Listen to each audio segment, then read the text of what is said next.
परमेश्वर का हम धन्यवाद करते हैं सभी मसीह भाई बहनों को। जय मसीह की। मेरे प्यारों, आइए प्रभु का वचन सुने और अपनी सारी चिंता परेशानियों को प्रभु के हाथ में सौंप दे। क्या जाने प्रभु की दया हो और आप वचन सुनते सुनते भले चंगे हो जाए। तो जो लोग नए, कृपया इस चैनल को सब्सक्राइब कर दे। तो यहाँ पर मैं वचन लाया हूँ कि यीशु मसीह कैसे इस गोत्र में आ गए, कैसे जन्म हुआ और उनके वंश का नाम क्या था। किस गोत्र तो पता है, यहूदा गोत्र से हुए, और कैसे कैसे हुआ, ये सब बात सुनेंगे तो बहुत आपको ताज्जुब होगा। अपने ससुर के साथ कैसे सोकर ये बच्चे पैदा होते हैं। तो उसी का मैं कार्यक्रम लाया हूँ, आप लोग सुने और समझे कि वास्तविकता है क्या। क्योंकि बाइबल कुछ भी छुपाया नहीं गया है, सब कुछ दिखाया गया है। जिसने जो जो किया है सारी बातें आपके सामने होंगी। तो मैं वचन को पढ़ता हूँ, आप लोग ध्यान से सुने। यहाँ उत्पत्ति की किताब अध्याय 38 और वचन लिखा है 25। जब उसे बाहर निकाला जा रहा था तब उसने अपने ससुर के पास यह कहला भेजा, जिस पुरुष की ये वस्तुएं हैं उसी से मैं गर्भवती हूँ। फिर उसने यह भी कहलाया, पहचान तो सही यह कि मुहर और बाजूबंद और छड़ी किसकी है। यहूदा ने पहचान कर कहा, वह तो मुझसे कम दोषी है, क्योंकि मैंने उसका अपने पुत्र सेला से विवाह न किया और उसने फिर कभी पसंद न किया। हालेलुया। यहाँ पर जो स्त्री जलाई जा रही है, क्यों जलाई जा रही है? क्योंकि उसने जो विधवा है, विधवा होने के बाद भी उसने ऐसा गलत काम किया। तो यहूदा कह रहा है उसको बाहर निकालो, उसको जलाया जाए। क्यों कहा जा रहा है, यहूदा को पता नहीं। जब वो छड़ी सामने आती है और बाजू बंद सामने आता है, और तब वह क्या होता है, मान लेता है कि ये कम दोषी है, इससे ज़्यादा तो मैं ही दोषी, क्योंकि मैंने अपने बेटे का विवाह नहीं किया। वह उसकी क्या है कि वो ससुर था उसका और वो उसकी बहू थी।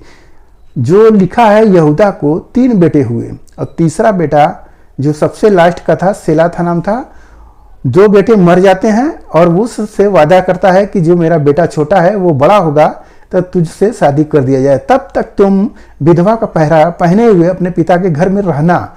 जब ये बेटा बड़ा हो जाता है और यहूदा शादी नहीं कर रहा है, और एक दिन क्या होता है, उस जो बहू है वो ऐसे जगह पर बैठी रहती है जहाँ अक्सर लोग गलत काम करने वाले लोग बैठते हैं। वहाँ पर वो बैठी है और ये यहूदा, इसकी पत्नी भी मर गई है, और ये वहाँ जा रहे हैं। जाकर देखते हैं तो उससे कहते हैं, मैं तेरे पास आऊँगा तो तू मुझसे क्या ले। तो वो एक बकरी का बच्चा मैं तुझे दूंगा अगर आने देगी तो, ऐसा बोल कर आप कुछ रेहन के तौर पर रखे, कैसे मान ले कि आप देंगे हमें।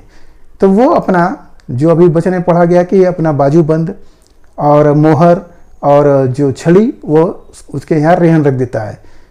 फिर उसके बाद ये आदमी यहूदा अपने मित्र को भेजता है कि जाओ उस औरत को एक बकरी का बच्चा दो और मेरा जो रेहन वाला छुड़ा लाए। मगर वह औरत नहीं दिखती है, क्योंकि उसको तो छल करना था। और वो जब बाद में इसको पता चलता है कि तेरी जो बहू है वो गर्भवती हो गई है व्यभिचार करके, तब ये जो वचन पढ़े हैं कि उसको जलाने के लिए निकाला जाता है।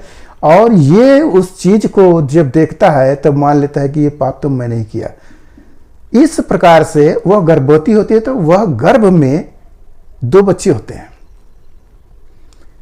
जो बच्चा होता है उस बच्चे का नाम है पेरेस और जेरह। 2 बच्चे निकलते हैं, और 2 बच्चे में जो प्रभु यीशु मसीह जिस गोत्र में आते हैं वह इसी पेरेस में, पेरेस जो है इन्हीं का दादा परदादा का परदादा है।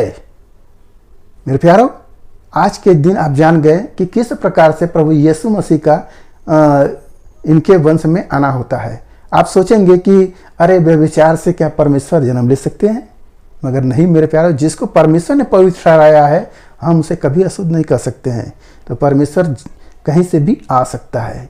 तो उसने इस तरीके से आया, वो देखेंगे तो दाऊद के वंश में। तो आप अगर इस किताब को पढ़ना चाहेंगे तो रूत की किताब का आखिरी अध्याय जो आप देखेंगे तो उसके अंत में लिखा गया है। तो वहाँ पर देखेंगे पेरेस लिखा है, उसी प्रकार से सलमोन, हर एक आखिरी में दाऊद आएंगे। तो इस प्रकार से ये वंश आता है। तो प्रभु यीशु मसीह इसी वंश में, इसी गोत्र में आते हैं, इसी के परिवार से। हालेलुया। आज के इस वचन से आपको पता हो गया कि यीशु मसीह कहाँ से आए हैं। तो अब पता हो गया कि वह प्रभु जो यहूदा गोत्र से आए हैं, और पेरेस है उसी के वंशज के अनुसार से होकर आए हैं। हालेलुया। आपने जो कुछ भी सुना उस पर ध्यान करें। प्रभु आपको आशीष दें। आपको अगर और जानकारी चाहिए तो किताब पढ़ लीजिए, पूरा आपको स्पष्ट हो जाएगा। तो आपके लिए हम प्रार्थना करें। मान परमेश्वर हम का धन्यवाद करते हैं इस मुसीबत आज के दिन प्रभु जो ये वचन मिला, जितने सुने प्रभु उन्हें आशीष मिला, उनके घर परिवार में सुख शांति बनी रहे, सभी लोग भले चंगे रहे। धन्यवाद करते हुए प्रार्थना यीशु मसीह के नाम में, आमीन।